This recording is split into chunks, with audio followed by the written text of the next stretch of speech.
안녕하세요. 안녕하세요. 타워 여성변이의학과 원장 이경래입니다.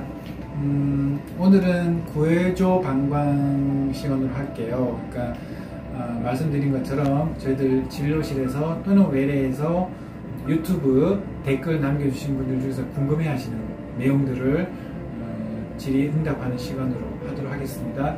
자, 저희 실장님 오늘 어떤 상담이 있을까요? 44세 여성분이 복압성 요실금이라는 진단을 받으셔서 저희 본원에서 요실금 수술 날짜를 예약하실 때 문의하신 내용이세요. 요실금 수술과 질 성형을 동시에 진행할 때 시너지 효과가 있는지 문의를 주셨으니까 자세하게 설명 부탁드립니다. 좋아. 알겠습니다. 자, 요실금 수술은 잘 아시죠? 저희 블로그라든가 또는 유튜브를 통해서 많이 얘기를 했습니다. 복압성 요실금, 재채기 하거나 뛰거나 웃거나 줄넘기 할 때 소변이 새는 거고, 이 복압성 요실금은 방광을 받치고 있는 골반 근육 힘이 약해서 생기는 거다. 그래서 이 약해진 골반 근육을 보강해 줄 수 있는 방법이 있느냐? 없다. 그래서 수술적 교정을 해야 된다는 거고요. 이제 우리가 수술이라 그러지만은 사실 요실금 수술은 너무너무 간단하고 힘들지 않고 통증도 없으시고 입원할 필요도 없으시고 일상생활도 바로 하는 수술, 간단한 수술입니다. 자, 그러면은 요실금 수술이랑 질성형 수술은 같은 건가 다른 건가 또는 뭐가 다른 건가 이제 물어보시는 분들 당연히 이제 많이 있는데, 요실금 수술이랑 질성형 수술은 다른 수술이에요. 전혀 다른 수술입니다. 부위가 달라요. 수술하는 부위가 다르고 목적도 다르고 그리고 수술하는 방법도 전혀 다른 방법입니다. 요실금 수술은 아까도 말씀드렸지만은 질 앞쪽, 질 전벽이라고 그러는데 우리가 이제 누워 있으면 배 쪽이에요. 배 쪽. 거기 있는 골반이 약해진 것을 보강해 주는 수술이고, 질성형 수술은 질 후벽 뒤쪽, 우리가 누워 있으면은 항문 쪽이죠. 질의 뒤쪽을 갖다가 보강해주는 수술입니다. 두 개의 수술이 헷갈릴 수 있는 이유는 뭐냐면은 둘 다 뭔가 보강한다는 의미가 있는 거예요. 둘 다 약해졌거나 내려왔거나 헐거워져 있는 부분을 타이트하게 잡아주는 수술이라는 부분이 공통점인데, 차이점은 하나는 질 앞쪽이고 질 전벽이고 하나는 질 후벽입니다. 그래서 두 개의 수술을 해가지고 교차를 해가지고 효과가 있지는 않아요. 근데 요심히 좋아지기 위해서 하는 수술인데, 질성형 수술은 대개 이제 출산을 하면서 이제 질이 좀 처져 있거나 늘어나 있거나 또는 회음부가 처져 있거나 이런 거를 이제 수술적 교정으로 좋아지게 하는 수술이기 때문에 사실 질성형 수술의 부분을 복원해 준다는 측면도 있고, 또 그런 걸 통해서 우리가 이제 성관계를 할 때도 도움을 당연히 받을 수 있겠죠. 이 질성 수술을 하게 되면은 조금 이게 느슨해진 질을 좀 타이트하게 잡아주는 역할을 하는 거기 때문에 우리가 흔히들 그냥 성관과 관련됐을 때 조금 더 질이 타이트해진다는 느낌을 받을 수 있겠죠. 근육도 좀 더 잡아줄 수 있고, 그다음 점막도 좀 늘어난 부분을 타이트하게 해줄 거고, 그리고 또 동시에 보기에도 육안적으로 봤을 때도 출산 전의 상태로 돌릴 수 있는 거기 때문에 질성형 수술은 그런 어떤 출산을 통해서 손상된 질 후벽을 교정해주는 수술이다 라고 생각하시면 돼요.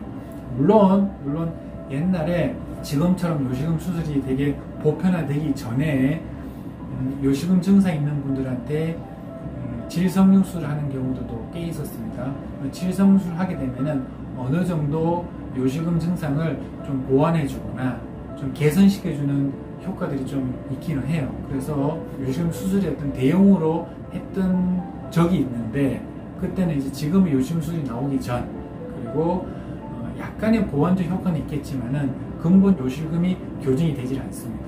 그래서 요실금 수술을 하면서 질성형 수술 얼마든지 같이 할 수도 있고 보조적인 효과도 있다. 하지만 질성형 수술 자체를 그냥 요실금 치료를 같이 할 수 있는 거지 라고 생각해서 요실금을 수술을 빼먹고 질성형 수술을 하거나 또는 요실금 수술을 필요 없이 하거나 이런 것들은 다 의미가 없는 거예요. 그래서 서로 부가적인 효과가 있다 하지만은 목적 자체가 다른 수술이고, 그 수술을 할 때는 정확한 우리가 이유를 알고 해야 되는 거니까 혹시라도 관심 있는 분들은 도움이 되셨길 바라고, 또 내가 이런 수술들이 필요한지에 대해서도 병원에 내원을 하셔가지고 확인을 하고 이제 수술을 결정을 하시면 됩니다.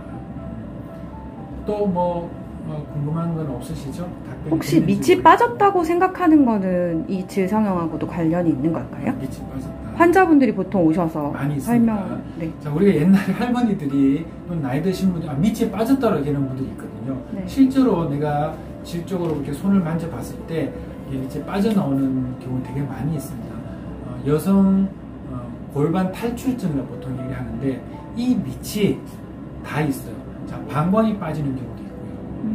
자궁이 빠지는 경우도 있고요. 직장이 빠지는 경우도 있고요. 자, 제일 앞쪽은 방광이 내려오는 거. 그 다음 자궁도 내려올 수 있고 직장도 내려올 수 있고, 이 세 개 중에서 2개가 내려올 수도 있고 하나만 내려올 수도 있고 3개 다 내려올 수도 있고. 그래서 기본적으로 요실금이라는 거는 이 방광을 받치는 골반근이 약한 거고, 또 질성형 수술하는 경우에도 질 후벽에 있는 골반근이 약하게 되는 건데, 또 역시 마찬가지 이런 골반근이 힘이 약하게 되면은 실제로 위에 있는 장기가 내려오기도 하는 거죠. 좀 더 심한 상태가 되는 거죠. 그래서 실제로 여성분들 질 바깥쪽으로 실제로 방광이 이렇게 빠져나오는 분들도 있거든요. 역시 마찬가지로 수술적 교정을 같이 하게 되는 거예요. 예를 들어 요심술하면서 방광이 빠졌다. 같이 술할 수 있느냐? 같이 할 수 있는 거죠. 요심술하면서 자궁이나 또는 직장에 빠졌다. 당연히 같이 수술할 수 있는 거죠. 그래서 어느 정도 직장에 빠진 거는 또 질성형 수술 교정이 되는 거거든요. 그래서 병원에 오셔가서 정확한 진단이 되고 상담을 받으셔서 수술 결정하시면 됩니다. 네. 그럼 환자분들이 수술이 너무 무서워서 그냥 시술 같은 걸로 좋아질 수 있는지 물어보시거든요. 질성형의 수술 말고 네. 효과 있는 게 있는지. 그렇죠. 아무래도 이제 수술보다는 간단한 시술이 이제 더 선호를 하겠죠. 아무래도 네. 내가 덜 불편해. 뭐 간단한 주사를 하나 맞으면 어떻게 되나요? 할 수 있지만은 골반 탈출증이라든가 요실금이라든가 이런 것들은 사실은 시술로 교정이 되진 않아요. 한번 이제 골반 근육 자체를 튼튼하기 위해서 운동을 하거나 이런 것들은 이제 생각할 수가 있는 거죠. 요실금에 대한 운동요법 제가 이제 나중에 또 한번 다뤄볼 텐데, 네. 사실 잘 아시다시피 우리가 운동요법이 쉬운 게 아니거든요. 네. 하지만 운동요법은 충분히 가능성이 있지만은 어떤 간단한 시술로 뭔가를 바뀌어진다? 그거는 사실은 생각 안 하시는 게 더 좋을 것 같아요. 네. 자, 오늘은 구해줘 방광TV 시간이었고요. 지금 수술, 질성형 수술, 또 우리 선생님 물어보신 것처럼 골반 탈출증에 대해서도 이제 얘기를 해봤고요. 더 궁금한 내용들이 있으면 저희 홈페이지에 글을 남기거나 블로그에 글을 남기거나 또는 유튜브에 댓글로 남겨주시면 저희들이 답변을 드리도록 하겠습니다. 저희 슬기로운 방광TV를 관심을 가지시는 모든 분들 감사드리고요. 저희는 다음에 또 뵐게요. 안녕. 안녕. 구독, 좋아요 부탁드려요.